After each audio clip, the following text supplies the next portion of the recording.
जसलीन, मेरी आवाज आ रही है क्या?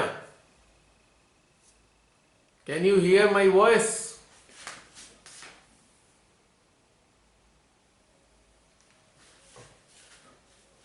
अब आ रही है? हाँ जी, आ रही है।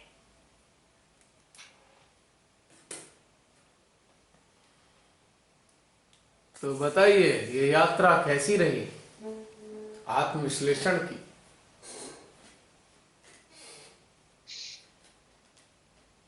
अच्छी रही आत्म विश्लेषण की यात्रा। 2 दिन से मेरे अंदर डेथ के बारे में ही चल रहा था। तो मेरे अंदर यही चल रहा था, मेरी क्या तैयारी है। जैसे मुझे अभी फिर याद आया, मुझे कोरोना हुआ था जब मई में।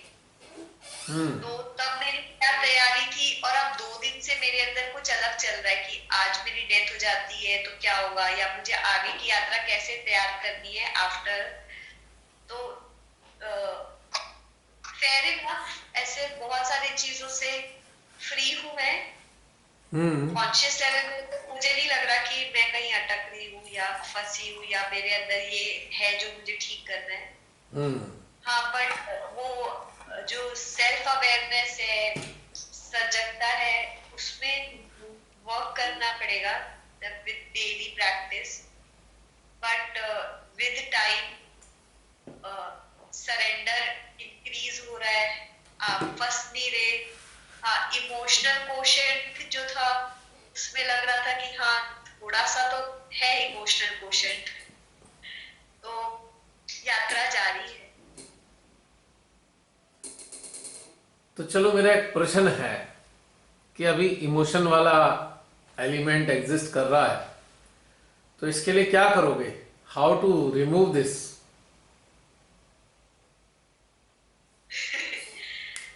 मोर हार्ट ओरिएंटेड, और हार्ट ओरिएंटेड। मुझे इसका और कोई सोल्यूशन नहीं पता। बट हर चीज को हार्ट पे लेके फील करूंगी कि हार्ट में कैसा लग रहा है ये चीज को फील करके। सही उत्तर है। अदरवाइज आई सही सही उत्तर है कि हृदय की ओर जाने का प्रयास करना चाहिए, उससे बात बनती है। क्योंकि मन की सारी गुत्थियों का समाधान हमारे हृदय के पास है। यदि हम हृदय के साथ ज़्यादा से ज़्यादा समय लगाएंगे, उसकी सानिध्य का आनंद उठाएंगे, तो यकीनन हमारा मन जो है वो मर्ज हो जाएगा, इसके अंदर समा जाएगा, और फिर इमोशन की समस्या उसी क्षण समाप्त हो जाएगी। इमोशंस केवल मन के उपस्थित रहने के कारण ही होते हैं। यदि मन समाप्त हो गया या मर्ज हो गया या इवेपोरेट हो गया, तो फिर इमोशन भी समाप्त हो जाते हैं। ये बात बिल्कुल तय है। चलो, ढेर सारी शुभकामनाएं थैंक यू। कि तुम्हारा मन समाप्त हो और इमोशन का लफड़ा खत्म हो जाए। सबसे ज़्यादा जो पीड़ा है मानव के जीवन में, वो इमोशंस के कारण है और कुछ भी नहीं है। और इमोशंस का आधार है माइंड, और माइंड बनता है कंडीशनिंग से। तो ये तीनों के तीनों आपस में एसोसिएटेड हैं। इनका एकमात्र इलाज है हृदय के साथ जीवन जीना। हृदय में जो उठने वाले, जो समझ लीजिए एक प्रकार से इम्पल्सिस हैं, उसके आधार पर जीवन जीना, तो हमारी ये समस्या इमोशंस की समाप्त हो जाएगी। अभी ढेरों लोग पीड़ित हैं पता नहीं किस किस प्रकार के इमोशन से, और सारा का सारा समय, ऑलमोस्ट सारा ही समय व्यर्थ हो जाता है इन इमोशंस के कारण। जो उत्पन्न हुआ आंतरिक संघर्ष है, उसके अंदर चला जाता है सारा समय। हाँ, ये वाला होता है कि आंतरिक संघर्ष हो जाता है। पता है फिर भी फंस रहे हैं या फिर अपने आप से एक झगड़ा शुरू हो जाता है। It is very demeaning. ऐसे लगता है क्या फायदा हुआ, कुछ किया नहीं, अभी तक पाया नहीं, ऐसे गुस्सा चढ़ने लग जाता है अंदर से, हाँ, रिजेक्शन आता है। समय पर जो रिजेक्शन आता है ना, वो चीज ठीक नहीं है। रिजेक्शन नहीं आना चाहिए। वो नेगेटिव। रिजेक्शन की जगह ये आना चाहिए कि ठीक है, अब फंस गए हैं, कोई बात नहीं, फिर प्रयास करेंगे अगली बार के लिए कि नहीं फंसेंगे, बस। ये चेंज भी अभी आया, जैसे मैं उसे मुस्कान से बोल रही थी कि I have to be more self loving, I have to be more forgiving towards myself. I am forgiving for others, but I have to show equal compassion to my soul also. So और I क्या, am learning this, I am in the process. ये realize हुआ मुझे कि इतना नहीं अपने आप को कोसना चाहिए। इसके लिए बहुत साधारण सी और सरल सी काउंसलिंग है अपने लिए। और वो काउंसलिंग ये है कि अरे भाई, हम तो आत्मा है, और इस आत्मा ने जीवात्मा का रूप धारण कर इस मानव को जीवन को जीने के लिए मानव देह को धारण किया है। तो ये जो अनुभव हो रहे हैं हमें, ये मानव देह से जुड़े होने के कारण हो रहे हैं। तो कोई बात नहीं, जब मानवीय देह में जाएंगे तो मानवीयोचित जो स्वभाव है उससे भी हम गुजरेंगे, तो उसके कारण ही ये सब चीजें हैं।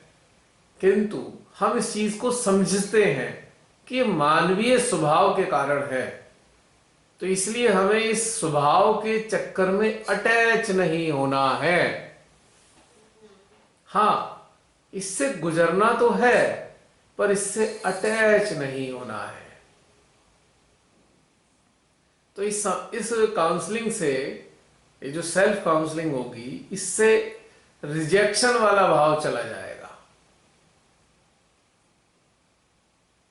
क्योंकि हमने मानव देह धारण की है, पर हम मानव नहीं हैं, हम आत्मा है जिसने जीवात्मा का रूप धारण कर मानवीय देह में प्रवेश किया है। रिजेक्शन तब आता है ना, यदि हम अपने आप को पूरी तरह मनुष्य मान बैठे। यदि हमारे भीतर ये भी भाव है कि हम वास्तव में हम हैं तो एक आत्मा, तो फिर रिजेक्शन कहाँ आएगा, बल्कि ऐसे आता है समाधान जैसे, आएगा। नहीं मतलब ऐसे वाली फीलिंग आती है,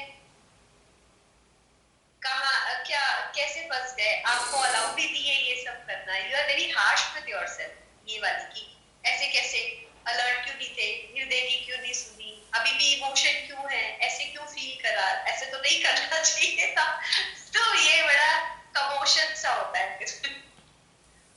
पर कमोशन में रिजेक्शन ना हो, कमोशन हो नो प्रॉब्लम, पर रिजेक्शन ना हो। हाँ, यही वाला गुस्सा वाला जो जो टाइम वेस्ट आपने बोला ना, टाइम वेस्ट होता है, ये वाली टाइम वेस्ट इसी में जाता है, क्योंकि उस समय आप बहुत अपने से चिढ़ जाते हो, स्ट्रगल हो जाती है आंतरिक। ये बात अब नेक्स्ट टाइम के लिए मैं इस चीज को और अच्छे से हैंडल करूंगी। बिल्कुल बिल्कुल, इसकी रिजेक्शन की जरूरत नहीं है। फिर पहले रिजेक्शन होगा और उसके बाद फिर डिप्रेशन आएगा, हाँ, होता है ये। तो फिर फायदा क्या, उसमें अटक जाओगे, फिर उससे लिप्त हो जाओगे। अभी रिजेक्शन में लिप्त हो, फिर डिप्रेशन में लिप्त हो जाओगे, फिर अपने आप को दीनहीन मान लोगे कि हाय हम तो कुछ है ही नहीं, बेकार है, फायदा क्या हुआ। अरे भाई, हम तो एक्सपीरियंस करने आए हैं। अब ह्यूमन एंटिटी है एक, the best creation of God. We have to live this human, we have to go through all the peculiarities of this human, but we are not human, we are spirit in the form of soul, and Yes, soul this is can be not my attached, and soul is not attached, it can never be attached, but our awareness might be attached due to rigidity of our mind, due to conditioning of our mind. So we must help our awareness,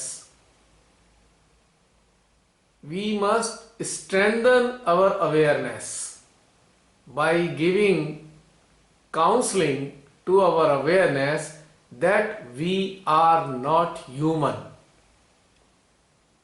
We are here to live human, but we are not human. इस counselling से हम इससे बाहर निकल जाते हैं और acceptance भी आती है कि ठीक है यार, मानव हैं, मानव देह में आए हैं तो ठीक है, वो वाला स्वभाव तो आएगा। हाँ, ये हो रहा है, मैं कर रही हूँ सेल्फ लव, मैं एक्सेप्ट भी कर रही हूँ और मैं बोल रही हूँ ठीक है, इट्स ओके, जस्ट ईट। और क्या। और जो सेल्फ लव है वो लव कैसा है? अरे ये जो दिया गया है ना शरीर, ये परमात्मा ने बनाया है, तो इससे प्रेम भी करना है, इससे रिजेक्ट नहीं करना, इससे घृणा नहीं करनी, इससे प्रेम भी करना है, because this body is the creation of God.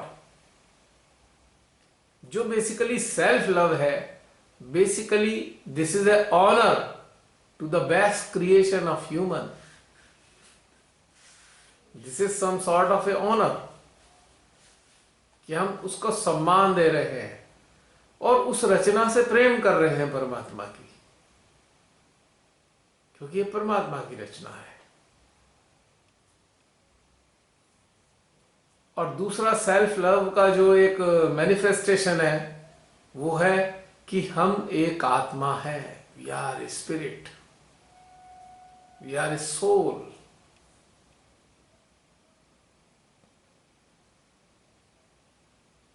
Spirit और सोल के फॉर्म में सेल्फ लव मैनिफेस्ट होना है। और बॉडी के लिए, ग्रॉस एग्जिस्टेंस के लिए ऑनर का होना है।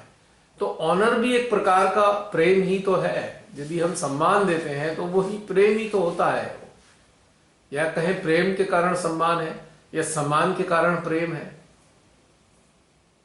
अब चूंकि रचना ईश्वर की है तो इसलिए प्रेम भी है, हम भी ईश्वर के अंश हैं तो उसकी रचना से भी उतना ही प्रेम है जैसे पूरी क्रिएशन से है। If we love nature then we should love to our gross existence too, क्योंकि our gross existence is also a part and parcel of this nature, part and parcel of this creation. So we cannot be discriminating in between gross existence or nature. Both are same. So rejection का कोई प्रश्न ही नहीं उठता है। Self rejection is not good. अगर reject ही करना है तो रिजेक्ट योर माइंड, इडियट, मूर्ख, तंग करता है, reject your mind. Rejection is applicable for mind. मन को रिजेक्ट कर दो, नहीं चलेगा, नहीं चलेगा भाई, तू अब तेरा टाइम खत्म हो गया है, अब नहीं चलेगा तू, उसको रिजेक्ट करना है। तो ये रिजेक्शन चलना चाहिए। I am going through this phase from couple of months, तो मैंने ये चीजें रियलाइज की भीतर में, और अब मैं पढ़ रही हूँ, मेरे अंदर चल रही है सारी चीजें। Very good, very good. इससे बहुत फायदा होगा। Always reject your mind. मैं तो अक्सर कहता हूं, मूर्ख इन्हीं चक्करों में पड़ा रहेगा, निकल यहां से।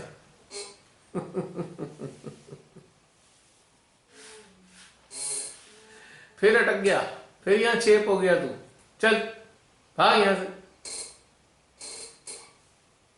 तो इससे लाभ हो जाएगा। जब ऐसे होता था ना, जब पहले मैं अटक जाती थी तो मुझे बच्चे जैसी फीलिंग आती थी, मतलब जिद्दी बच्चा। अब थोड़ा मैच्योरिटी आ गई तो एडल्ट वाली फीलिंग आ गई, फिर भी वो खुशी हो गई अब। But I take it as a, मतलब बड़ा वाला, बड़ी हो गई मैं। But I want to be that wise says.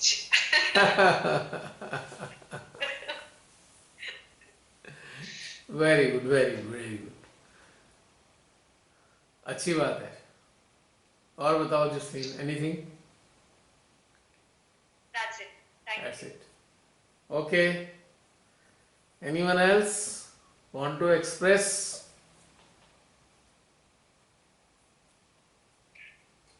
जय श्री माता जी भैया। जय श्री माता दी। प्राची, हाँ बोलिए।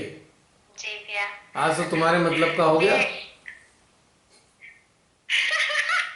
सच में आपको पता है, मेरे को लगा था मेरी चोरी पकड़ी गई। चोरी थोड़ी है। चोरी मतलब मतलब उस दौर से मैं गुजरी और जो चल रहा था वो चीज, तो वैसा। और मुझे नहीं मतलब मुझे नहीं लगा था कि वो मेरे शटल में चला गया है, मतलब ऐसा कुछ। मैं तो मुझे लग रहा था कि मैं उस चीज को ऐसे देख रही हूँ, लेकिन जैसे कि अब मेरे अंदर कैसे आंतरिक संघर्ष चल रहा था कि मतलब जैसे कि मैं देख भी रही हूँ लेकिन मेरी बॉडी लैंग्वेज अलग हो रही है, और मैं अपने आप को समझा रही हूँ, देख तू कैसे कर रही है, देख क्या हो रहा है क्या हो रहा है। फिर कई बार ऐसा होता है, कई बार ऐसा होता है कि मैं ऐसे ही पल्ला झाड़ देती हूँ कि मैं नहीं हूँ, जो भी हो रहा है मतलब जो ठीक है हो गया, लेकिन ये भी मैं नहीं हूँ। मतलब ऐसा होता है कि जैसे कहीं ना कहीं मैं अपने आप को समझा रही होती हूँ कि मैं उस मैं मैं तत्व से उनसे जुड़ी हूँ और मैं वही तत्व हूँ, उसके अलावा जो भी चीज है, जो भी ये चल रहा है, ये भी मैं नहीं हूँ, ये भी मैं नहीं हूँ। तो ऐसे ऐसे हाँ, लेकिन मैं ना फंस गई थी थोड़ी, लेकिन मुझे लगा कि मैं निकल गई थी, मतलब निकल गई ऐसे अब समझा बुझा के। तो रह गई होगी थोड़ी।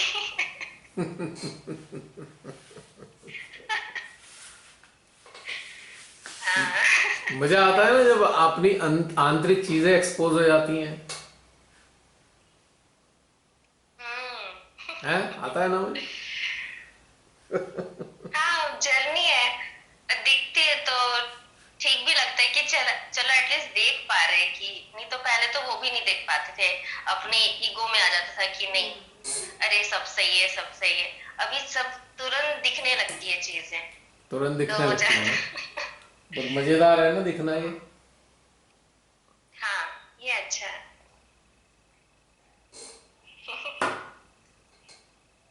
जब हम अपने को देख पाते हैं ना, तो सबसे बढ़िया घटनाक्रम होता है, सबसे अच्छा घटनाक्रम है ये, जब हम अपने को देख पाए।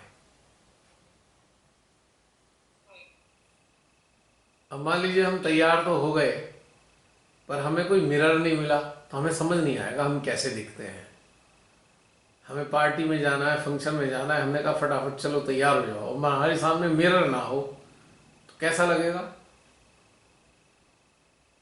हाँ, अच्छा नहीं लगेगा। अधूरापन। तो वैसा ही हमें तब लगता है जब हम अपने को देख नहीं पाते। वही वाली वही वाला ट्रॉमा होता है।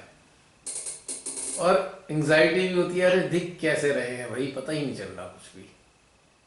कोई बता देगा तब भी संतुष्ट नहीं होंगे, जब तक अपनी आंखों से नहीं देख लेंगे ना अपने को, जो वस्त्र हमने धारण किए हैं कैसे लग रहे हैं, तब तक हम नहीं मानने की किसी की बात। कोई कितनी भी तारीफ कर देगा तब भी हमें चैन नहीं पड़ेगा, भाई हमें देखना तो है अपने आप को, दिख कैसे रहे हैं फिर। हम्म। अब इसकी फीलिंग इतनी इंटेंस है, इसीलिए आजकल सेल्फी बड़ी पॉपुलर हो गई है, इसी इंटेंसिटी के कारण।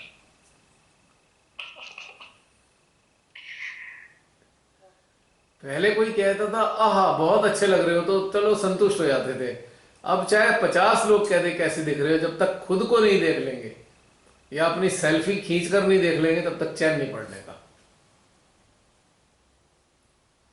तो ऐसी सेल्फी हमारा हृदय खींचता है, और इस सेल्फी को देखकर ही हम जान पाते हैं हम दिखते कैसे हैं एक्चुअली, कैसे हैं हम। ये जो मिरर है ये हमारा हार्ट है, ये सब बताता है। और जब ये बताता है तब जाके हम संतुष्ट होते हैं कि अच्छा अभी हम ऐसे हैं, ओके कोई बात नहीं है। प्राची सही है ना? हम्म। बस इसमें है। जैसे अभी जसलीन से मैंने बोला कि हमें निगेटिव एस्पेक्ट से अटैच नहीं होना है, सेल्फ रिजेक्शन वाले, तो वो फिर समस्याओं को, नई समस्याओं को जन्म देती है। बस हमें एक्सेप्ट करना है, अच्छा अभी हम ऐसे हैं, और फिर अगले ही दौर में हमको अपने आप से एक तरीके से प्रॉमिस करना है कि ठीक है, हम और अभी थोड़ा सा गहराई में जाएंगे और समाधान को लाएंगे। तो रिजेक्शन नहीं करना है अपने को, वो हानिकारक हो जाता है, क्योंकि रिजेक्शन करने के बाद हमारी यात्रा वहीं रुक जाती है, हम अटक जाते हैं ना। जैसे किसी ने पाँव में बेड़ी डाल दी तो चल नहीं सकते, तो रिजेक्शन भी एक बेड़ी है, हम इसके साथ अटैच हो जाएंगे और फिर उसी में उलझ के रह जाएंगे, तो इससे आगे मुझे बढ़ते इसके रहेंगे। साथ एक को रिलेशन के लिए एक एग्जांपल आ रहा है। जैसे हम हमारी जो स्पिरिचुअल जर्नी है, एक बहुत बड़ा एक्सप्रेस वे है, अलग अलग टोल नाका आता रहेगा। जैसे हमने रिजेक्शन किया तो हम आगे जाने की बजाय हम ऑपोजिट चले गए, तो और हमारी जर्नी भी बढ़ गई, और हम आगे भी, मतलब हमारा वो जो एक लैप था, हमें आगे जाना था, हम रुक के पीछे चले गए, और या तो वहीं पे खड़े रह गए, टाइम वेस्ट हो गया ये वाला। तो इसका एक सॉल्यूशन है ना भैया, टॉल दो और आगे हाँ, निकल लो, हाँ, अटकना कोई काहे बात को नहीं, है। कोई बात नहीं, it's okay, we are humans, it's okay to make mistakes, move on. और क्या, आगे निकल लो, टॉल पे करो। और टॉल पे कैसे करोगे बताना जरा, कैसे टॉल पे करोगे इसका? Introspection, and then next time I will be more alert about it, and mind को वहां डालो।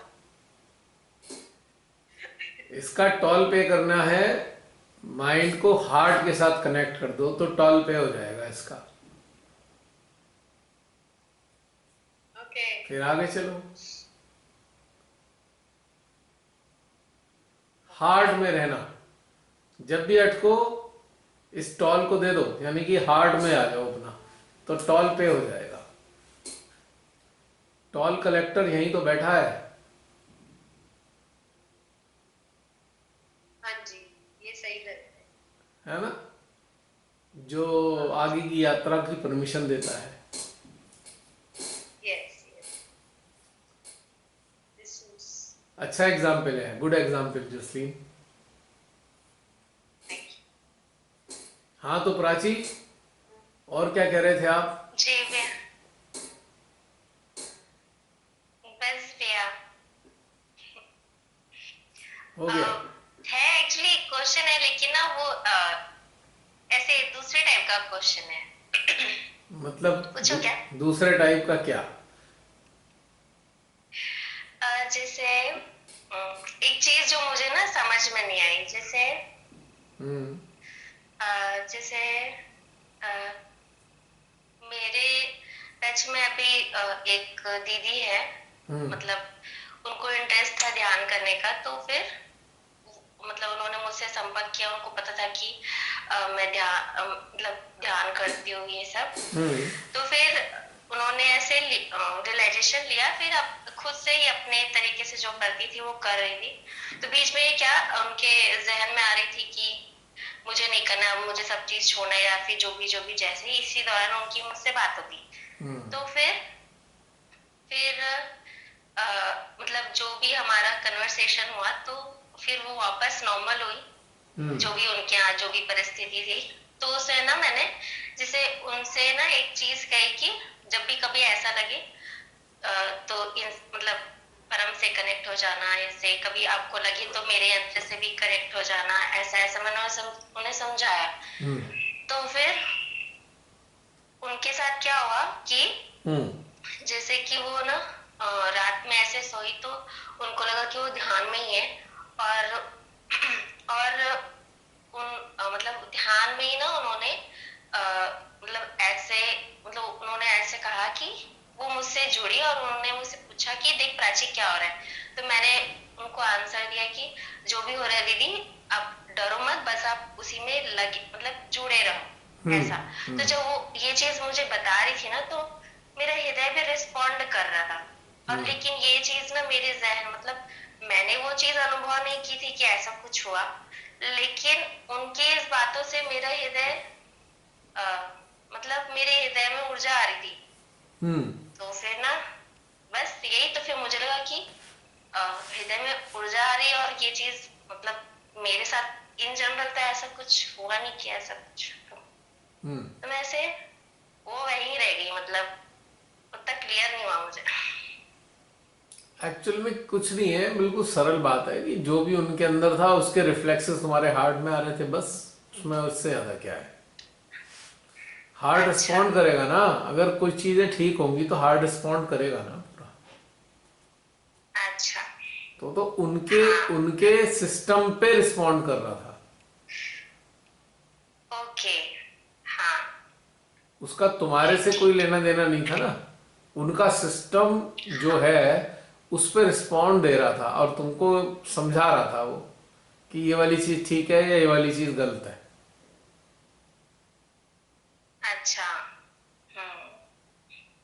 अब ये छांट देता है हृदय। फिल्टर हमें करना है कि कौन सी चीज उपयुक्त है, कौन सी चीज उपयुक्त नहीं है, उसे धारण करें हम। फिल्ट्रेशन का अच्छा। ये छटाई करता है हृदय। सत्य है, सत्य सत्य है, सत्य है, ये छटाई कर देता है। हाँ। जैसे कसौटी होती है ना सोने की, कि सोना प्योर है या नहीं, हाँ। तो घिस के देखते हैं वो। तो हृदय हाँ। ही वो कसौटी है जो सत्य असत्य को बताता है। तो उसके रिस्पॉन्ड आ रहे थे जो वो बोल रही थी, तो उसके रिस्पॉन्ड तुम्हारे को मिल रहे थे। बस उसको इतना ही अच्छा। समझना चाहिए, बस, और क्या। हाँ ठीक। हाँ हाँ। ठीक है। एक बिल्कुल सरल बात है कि जिस चीज पर हमारा चित्त होगा, जिस पे हमारा चित्त होगा, हमारा यंत्र उसी पे ही तो रिस्पॉन्ड करेगा, आइदर पॉजिटिवली और हाँ। नेगेटिवली। हाँ। यदि हमारा चित्त हमारे स्वयं के ऊपर है तो हमारे सिस्टम को रिस्पॉन्ड करेगा, और ना किसी अन्य के करेगा। तो बस हमें ये एश्योर होना चाहिए कि हम कनेक्ट कहाँ पे हैं, तो रिस्पॉन्सेज वही आएंगे। हाँ। इवन हमारा हार्ट ऐसे भी रिस्पॉन्ड करता है, अगर हम जो चीज सोच रहे हैं, अब सोचने पे भी रिस्पॉन्ड करता है। सीधी सच्ची बात है। तो हमें गौर करना चाहिए कि सोच जो रहे हैं उस पे रिस्पॉन्सेज कैसे आ रहे हैं इसके। वो भी वही बात होगी, सत्य है या असत्य है। तो ये चीज है। पॉइंट क्लियर हो गया। जी भैया। चलो एक काम करो, मेरे सिस्टम पे डालना, जरा देखना मेरा यंत्र क्या रिस्पॉन्ड कर रहा है। अच्छा। डालो डालो, प्रैक्टिकली डाल के देखो, तुमको क्लैरिटी और आ जाएगी ना कि इस तरीके से रिस्पॉन्सेज आते हैं, तो हमको किस तरीके से समझना चाहिए। डालो डालो। आप बाकी सब भी डाल सकते हैं मेरे यंत्र के ऊपर अटेंशन।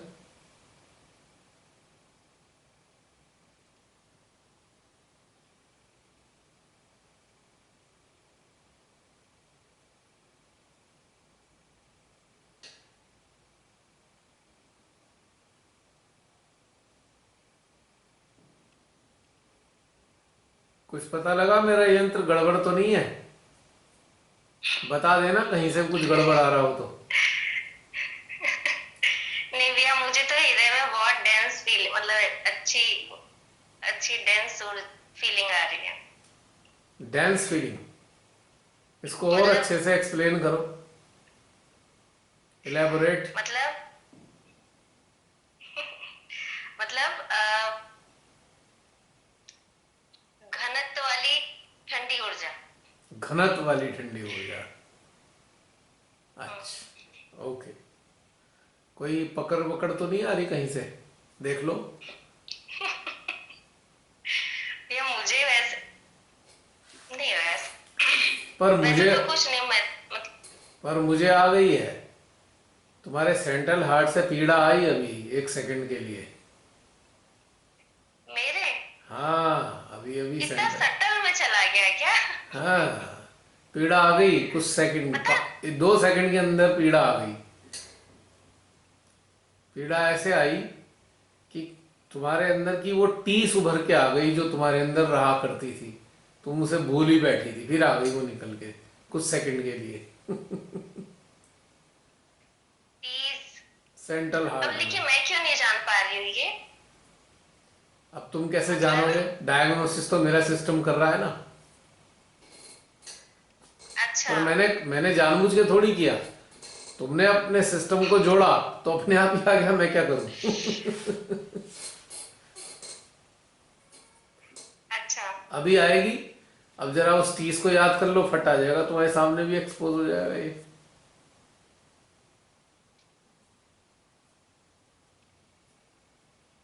तुम्हारे पर मुझे तो छोटी सी बात लगती है, लेकिन वो मतलब इतना अफेक्ट करती छोटी छोटी बात तो है। अब कांटा बहुत छोटा सा होता है पर दर्द तो देता है ना। कांटे वाला दर्द। हालांकि कांटा इतना हानिकारक नहीं है कि हमारे को घायल कर दे, पर दर्द दे देता है, चुभ जाता है। और ये टीस पता है कैसी वाली है? ये भी बता देता हूं।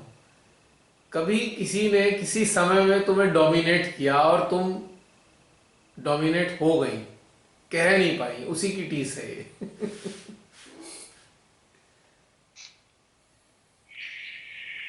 वो तो चलता रहता है। पर उसकी टीस विद्यमान थी ना, छोटी सी, तो तत्क्षण आ गई टीस, तो मैंने बता दिया। कब निकलेगी? निकल गई। वो तो कुछ निकल सेकंड के गई लिए, ना? कुछ सेकंड के लिए अच्छा आई थी ना। है। कुछ सेकंड के लिए आई थी ना। अच्छा। तो जैसे मतलब कुछ चीजें ना ऐसे घटित हो जाती है, और उस चीज के लिए ना एक एक्सेप्ट, फिर ना एक ऐसा हो जाता है कि चीजें वैसे ही रहने वाली, तो एक एक्सेप्टेंस आ जाता है कि ठीक है। बट मतलब लेकिन सटल लेवल पे ऐसे मतलब अंदर में भी ऐसा वो कुछ हो जाता इसलिए होता है, यदि हमारे इमोशंस एग्जिस्ट करते हैं तो टीस भी एग्जिस्ट करती है। यदि इमोशन ही नहीं होंगे तो टीस भी नहीं होगी, क्योंकि इमोशन के कारण ही तो टीस हुई। हाँ, वो तो हुई थी अभी अभी। So we have to become emotion free medium हाँ। ऑफ Shri Mata ji. Emotion free but full of feelings. Feelings भरपूर हो और इमोशन नगण्य हो, तभी अच्छा जो है माध्यम बनता है श्री माता जी का।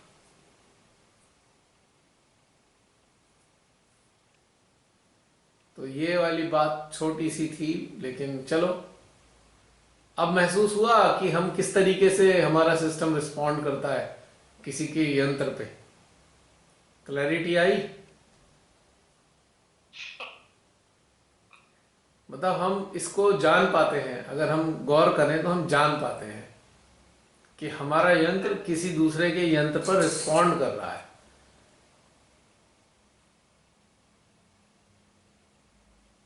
इसका अभ्यास थोड़ा सा हो जाएगा तो बहुत क्लैरिटी आ जाएगी। जागरूकता से अगर जागरूक रहे तो सब बन जाती बात, सब समझ में आता है।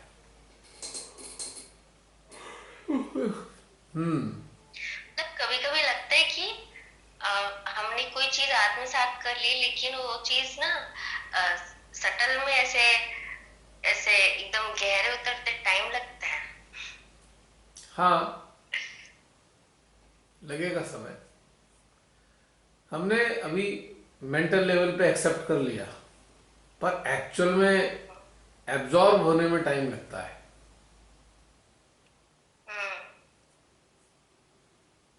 अब रसगुल्ला बनाना होता है तो हम वो जो उसका बना देते हैं, हम गोल गोल बना दिया, रसगुल्ले को बनाया, और फिर जब चाशनी में हम डालते हैं तो डालते ही मिठास नहीं आ जाती उसमें पूरे में। घंटा 2 घंटा छोड़ेंगे तब जाके वो रसगुल्ला रस से भरपूर होगा। एकदम से नहीं होता ना, वो धीरे धीरे एब्जॉर्ब करता है अपने अंदर उस मिठास को, और अंततः पूरा मीठा हो जाता है।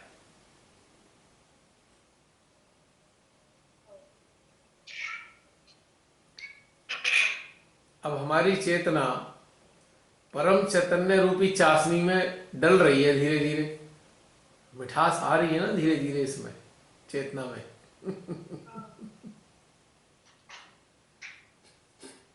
क्योंकि हमारी चेतना एब्जॉर्ब कर रही है धीरे धीरे परम चैतन्य जो हमारे अंदर ही निहित है। हृदयेश्वरी की प्रेजेंस में परम चैतन्य ही प्रस्फुटित होते हैं। यदि हमारा फोकस हृदयेश्वरी पे रहता है तो निरंतर परम चैतन्य की उपस्थिति बनी रहती है, ये खास बात है। अगर फोकस हृदयेश्वरी पे नहीं होगा तो परम चैतन्य भी नहीं मौजूद होंगे। उनके साथ कनेक्टेड रहने पे परम चैतन्य तो वैसे ही रहते हैं उनके साथ में, तो उनका दोहरा लाभ हो जाता है हमें। एक तो सानिध्य का लाभ, दूसरा परम चैतन्य का लाभ। सानिध्य के लाभ से हमारी आत्मा प्रसन्न हो जाती है, और परम चैतन्य के साथ में रहने से हमारा यंत्र विकसित होता है, यंत्र पोषित होता है बेसिकली, है ना। दो अलग अलग चीजें। क्योंकि मां को पाकर तो हमारी आत्मा ही प्रसन्न हो जाती है, गदगद। तो ये दो पहलू होते हैं। और बताइए प्राची, हो गया? जी भैया। हाँ जी। और कोई अन्य अपनी बात रखना चाहे?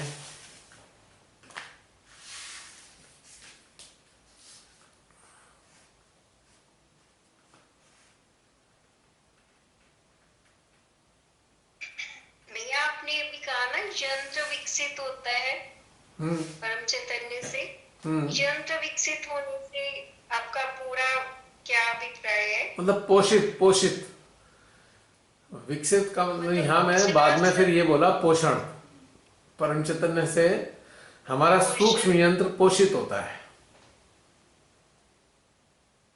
अब पोषित होने से विकसित होता है। सूक्ष्म यंत्र तो सूक्ष्म यंत्र यानी कि जिसमें नाड़ी है, चक्र है, ये यंत्र कहलाता है ना, सूक्ष्म यंत्र। तो परम चैतन्य की जो उपस्थिति है उससे हमारा पूरा यंत्र पोषित हो रहा है ना, ऊर्जा मिल रही है ना यंत्र को, ये कहा था मैंने। और ये कहा था कि माँ का जो सानिध्य है उससे हमारी आत्मा प्रसन्न होती है, हमारी जीवात्मा खुश होती है, और उनकी उपस्थिति के कारण, उनकी एक्नॉलेजमेंट के कारण परम चैतन्य रहते हैं। या ये कहें कि हमारे भीतर जो ऊर्जा है वो सुप्त अवस्था में है। जब हम श्री माता जी को एक्नॉलेज करते हैं अपने भीतर में, तो ये सुप्त ऊर्जा जागृत ऊर्जा हो जाती है, ऐसे भी कह सकते हैं हम। और जागृत होकर ये हमारे यंत्र को पोषित करना शुरू कर देती है, जिससे विकास होता है हमारे यंत्रों का, चक्रों का विकास होता है, नाड़ियों में ऊर्जा की धारा बहती है, नाड़ियां संतुष्ट हो जाती हैं।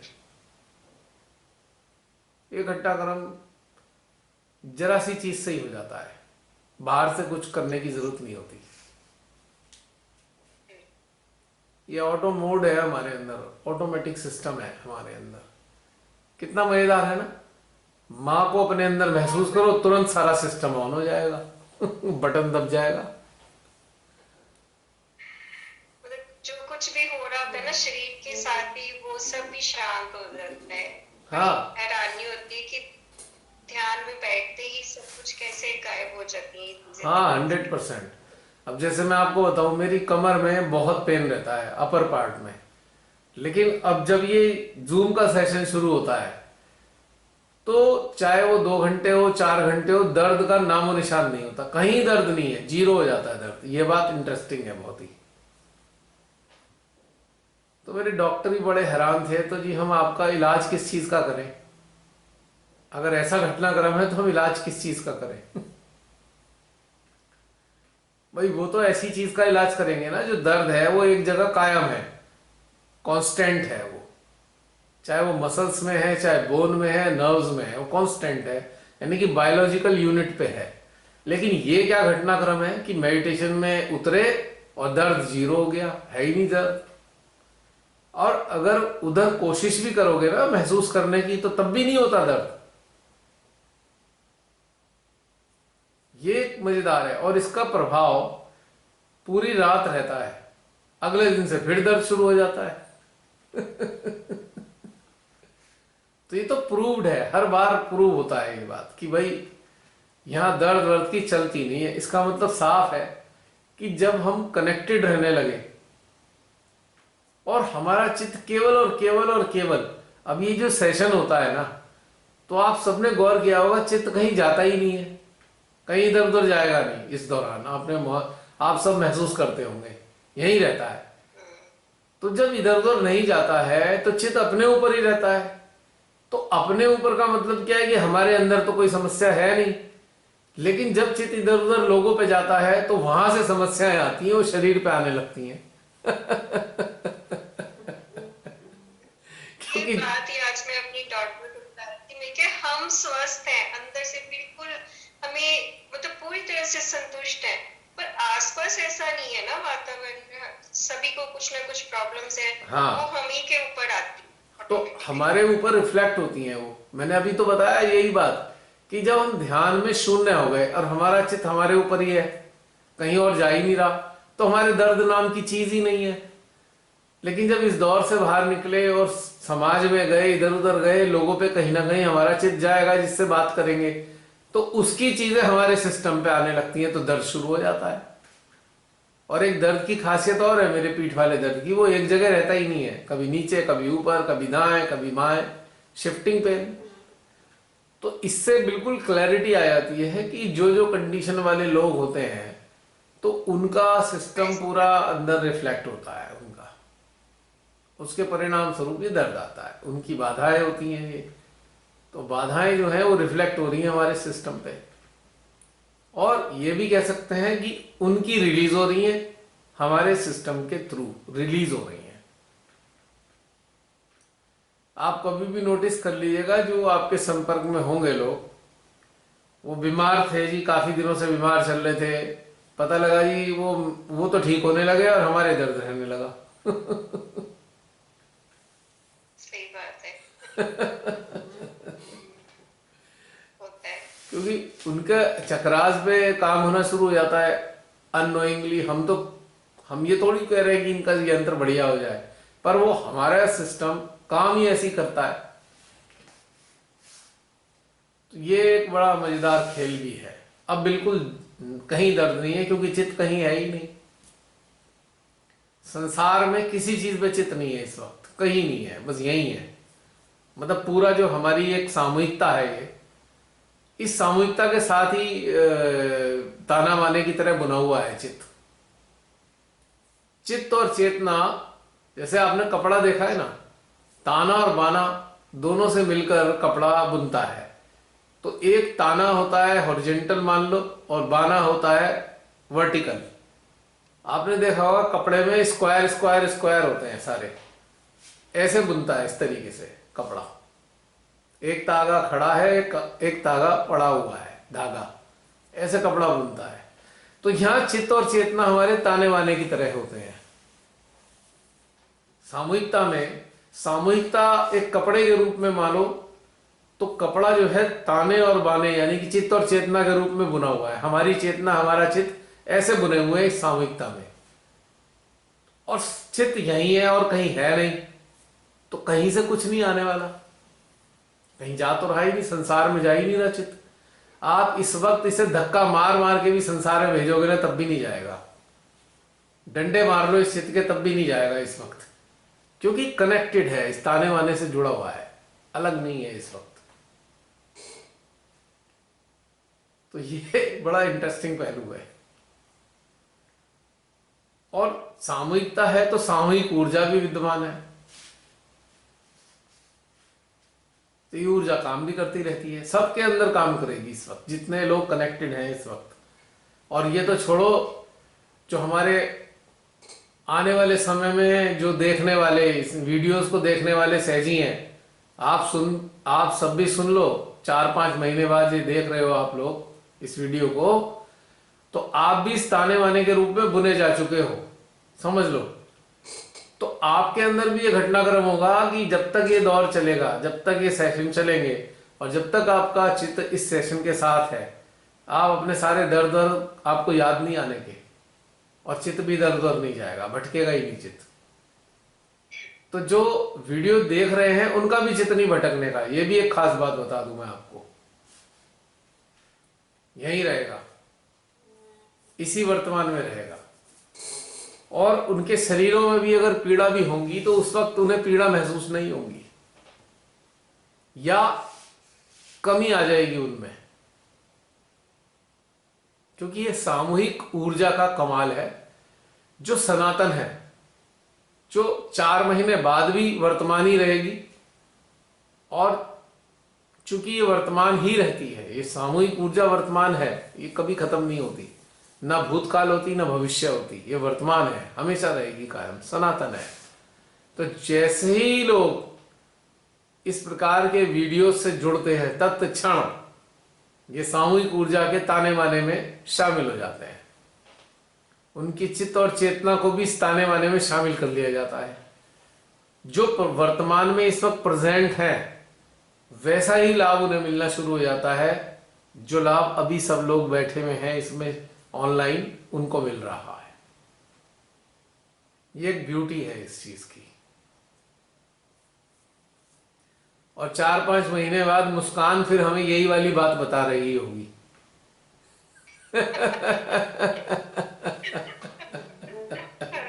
उसकी कमेंट सुनते वाह।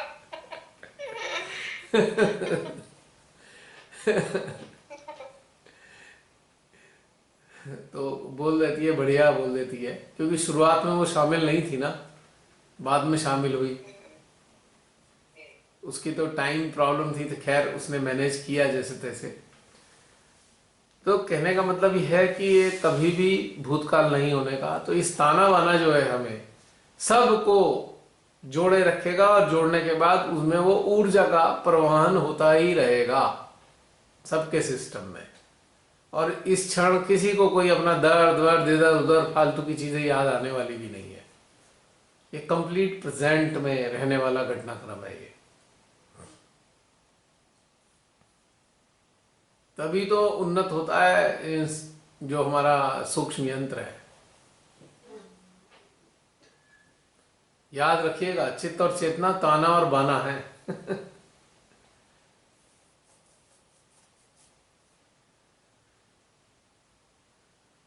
अब जैसे हम कपड़ा धारण करते हैं, कोई भी वस्त्र धारण करते हैं, तो बुना होता है, कपड़े से ही बुना होता है। तो ये जो ऊर्जा का वस्त्र है, ऊर्जा का वस्त्र है जो हमारी चेतना और चित्त रूपी ताने वाने से बना है, ये हमारे चारों तरफ कवर कर रखा है इसने इस वक्त हमें। जो सामूहिक ऊर्जा रूपी वस्त्र ने हमें कवर कर रखा है चारों तरफ से।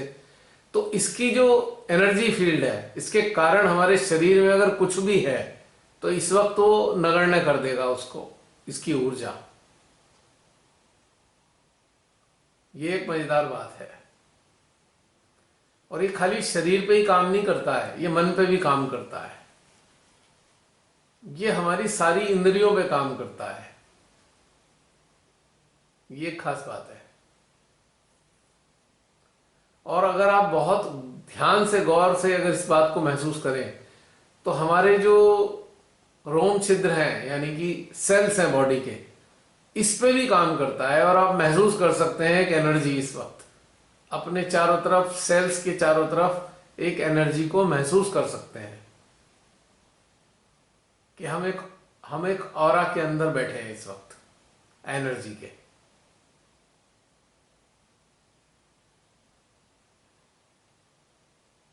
जैसे जैसे बोल रहे वैसा वैसा फील होता जा रहा है।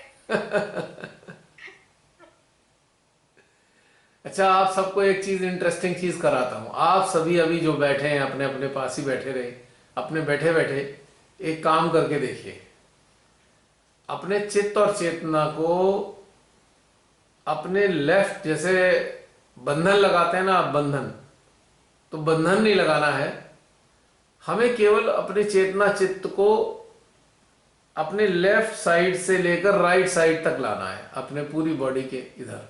यानी कि लेफ्ट जो है हमारा, जो पूरा शरीर का लेफ्ट हिस्सा है, अपने अटेंशन को वहां लाएं, शरीर के पास से, यानी कि शरीर से 1.5-2 इंच ऊपर, और इसको पूरा घुमा के इस प्रकार से घुमाकर राइट साइड ले आए। तो आपको हैरानी होगी, हम अपने ऑरा को फील कर सकते हैं इस तरीके से, और उस ऑरा के अंदर जो इंटेंसिटी है वो हमारे सूक्ष्म यंत्र में पूरी तरह मैनिफेस्ट होने वाली है। चलिए एक बड़ा मजेदार सा प्रोसेस करने जा रहे हैं हम, ठीक है? चलिए शुरू कर दीजिए। 1 मिनट के लिए इसका समय देते हैं, 1 मिनट में इस चीज को आभास करेंगे हम।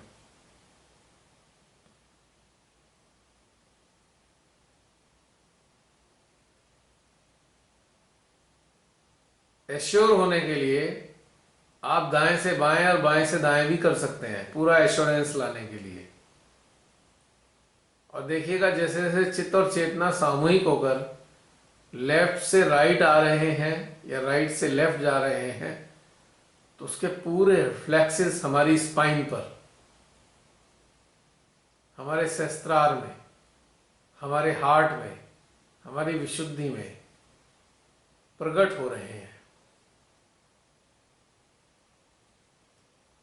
और जिस जिस चक्र पर प्रकट हो रहे हैं, वह चक्र की जो स्थिति है, यानी कि उसकी ऊर्जा का, उसकी जो ऊर्जा की प्रेजेंस है इस ऑरा में, उस ऊर्जा की जो उपस्थिति है, उस ऊर्जा की उपस्थिति को हमारे चक्र मैनिफेस्ट कर रहे हैं कि ये वाली ऊर्जा इस ऑरा में मौजूद है।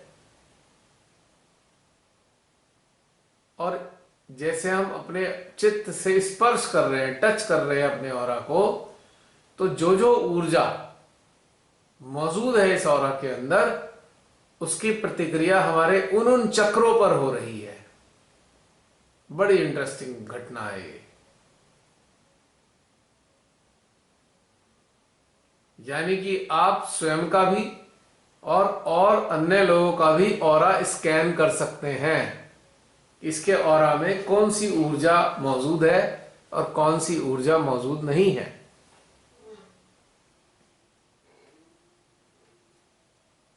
यानी कि कौन से देवता की ऊर्जा निराकार रूप में प्रेजेंट है।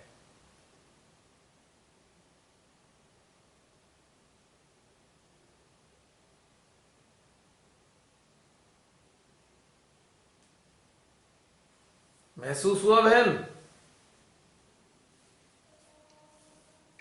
भैया मेरे को तो हार्ट से ऊपर की बस फील हुआ, इसका मतलब नीचे के चक्रों में ऊर्जा नहीं है। नहीं, हार्ट में बहुत फील हुआ। इसका मतलब यह है कि हमारे ऑरा में ऊर्ध्वगामी चक्रों की ही ऊर्जा एग्जिस्ट करती है, नीचे की है ही नहीं, जरूरत ही नहीं है उसकी, क्योंकि चेतना ऊपर है ना। हार्ट से ही शुरू हुआ और बड़ी देर तक वहीं से ऊपर ऊपर ऊपर जाता। हाँ, नीचे के रिफ्लेक्सेस आ ही नहीं रहे ना।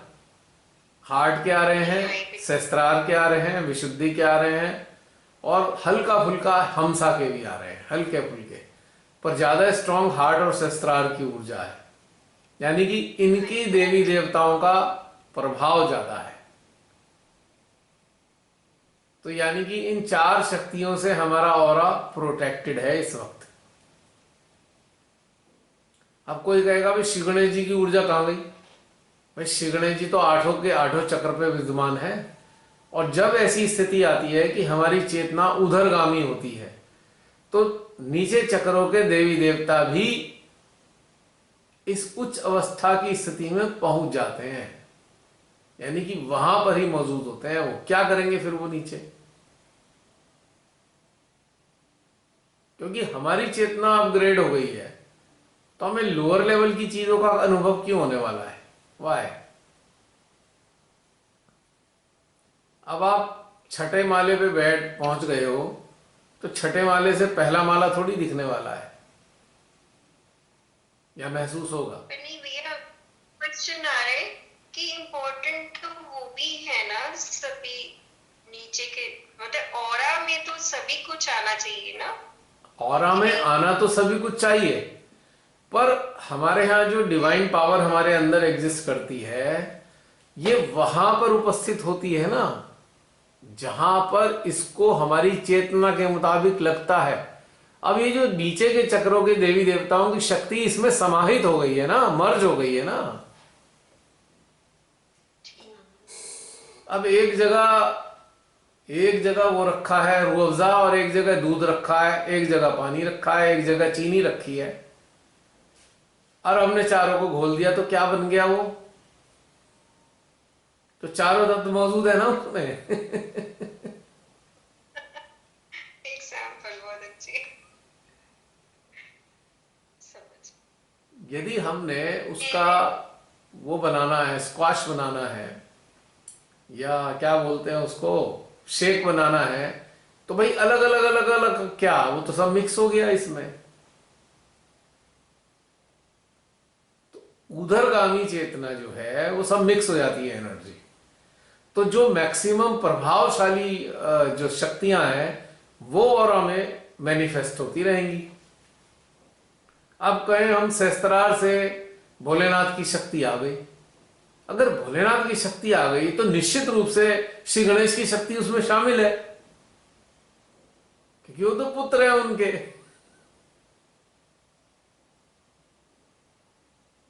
हृदयेश्वरी की शक्ति आ रही है, वो तो मातृत्व से भरपूर है, उनमें तो सारे देवी देवताओं की शक्ति आ गई जगदम्बा मां में। कृष्ण जी विराट है, अब उनकी मेन शक्ति अगर महसूस हो रही है तो उनमें तो सारी शक्तियां वैसे ही समाहित हैं, विराट में शामिल है वो सारी। इस तरीके से हमें तो ये, अब हमने एक चीज समझ गए ना कि लोअर वाले लेवल की शक्तियां जो एब्सेंट नहीं है, बेसिकली मर्ज हो चुकी हैं, इसलिए महसूस नहीं हो रही। यदि एक जिसकी चेतना उन्नत नहीं है, उसके सारे चक्रों की अलग अलग चक्रों पे महसूस होंगी, ये अलग अलग। तो ऑरा को स्पर्श करने से हम जान गए ना कौन किस अवस्था में बैठा है। यदि उसके ऑरा में श्री गणेश जी की शक्ति विद्यमान है और उसका इंडिकेशन हमारे मूलाधार पे आ रहा है, तो समझ जाइएगा कि अभी जो मानव जिसके ऊपर हमारा अटेंशन है उसकी अभी उन्नति इस स्तर पे नहीं है। अभी श्री गणेश जी को अभी वहीं काम करना पड़ रहा है। He is working on that area, और जब ये एरिया प्यूरिफाई हो गया तो श्री गणेश जी का तो काम खत्म हो गया ना। अब वहां क्या करेंगे वो? स्वादिष्ठान चक्र प्यूरिफाई हो गया तो सरस्वती माँ ब्रह्मा जी वहां क्या करने वाले हैं? अब उनका काम तो खत्म हो गया ना, असाइनमेंट खत्म हो गया उनका। लक्ष्मी विष्णु जी का मान लो नाभि एनलाइटेंड हो गई तो लक्ष्मी विष्णु जी का काम भी खत्म हो गया। अब वो वहां क्यों मौजूद होंगे? वो तो फिर ऊपर की तरफ चलेंगे ना। पॉइंट समझ में आ गया बहन जी? हाँ जी, बिल्कुल। सरल बात है ना, लेकिन थोड़ी सी अगर हम इसे समझ लें तो हमें समझ में आ जाएगा, गड़बड़ नहीं है। बहुत इंटरेस्टिंग भी है? इंटरेस्टिंग भी बहुत है। हाँ, आप कभी अब कल से इसका अभ्यास करके देखिएगा, कोई भी आए उसके लेफ्ट से राइट तक अपना अटेंशन घुमा के देखिएगा, उसकी स्थिति पता लग जाएगी। कुछ नया सीख के, कुछ नया जान के, संज्ञान में लेके बहुत ही मजा आता है। हाँ, इस अभ्यास से बहुत अच्छा लगता है, क्योंकि लेवल पे कहाँ पे कोई साधक तो सारे हैं, श्री माता के चरणों में सारे हैं, पर उनकी चेतना का स्तर कहाँ है? चक्र तो सबके अंदर वैसे ही है, लेकिन चेतना के स्तर के कारण ही उन चक्रों के देवी देवता अपने अपने कार्य से। अब मान लीजिए अभी भी किसी को मूलाधार चक्र महसूस हो रहा है किसी का, तो फिर अभी तो श्री गणेश जी को वहां काम करना पड़ रहा है ना, इसलिए तो महसूस हो रहा है। अब आपका घर बन